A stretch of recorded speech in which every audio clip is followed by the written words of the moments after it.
हजरत मोइनुद्दीन हसन चिश्ती गरीब नवाज रज़ियल्लाहु ताला अन्हु की आदतों में बचपन से गरीब नवाजी रही है, छोटी उम्र से ही। यहाँ तक कि छोटी उम्र में जब आपकी विलादत हुई उस वक्त से लोगों ने देखा है कि आपकी गरीब नवाजी कैसी है। एक दिन बगीचे में काम करके थक कर बैठे थे कि एक कोई बुजुर्ग आए, आकर के उन्होंने पूछा कि कुछ खाने को मिलेगा।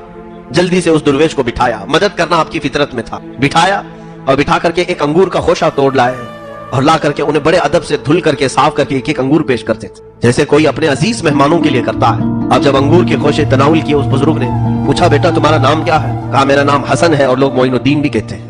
वो बुजुर्ग चौंक गए और उसके बाद अंगूर के खोशे खाते खाते वो रुक गए।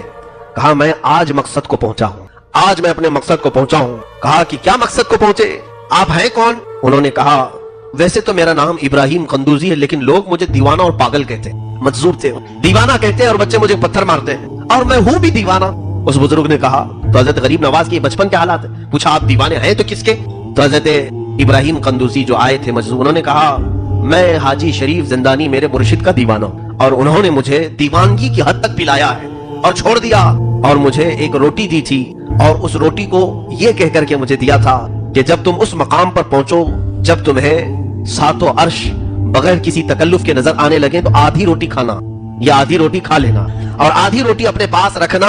एक बच्चा आएगा मोइनुद्दीन हसन नाम का, ये उसकी अमानत रही। मैं इस आधी रोटी को पिछले 30 सालों से संभाल कर रखा हूँ। आधी रोटी, न रोटी सूखती है न सड़ती है, मेरी झोली में ऐसी है। वो रोटी उठाई, हजरत गरीब नवाज को दिया कि आपकी अमानत है, और उसके बाद वो उछल कूद करते रहे जैसे दीवाने करते हैं, कपड़े फाड़ते रहे और बाल उछालते रहे और चले गए, गायब हो गए। हजरत सरकार गरीब नवाज उनको पूछ रहे थे कि हाजी शरीफ जिंदानी है कौन जिन्होंने रोटी भेजी है, ये चिश्ती सिलसिला है क्या?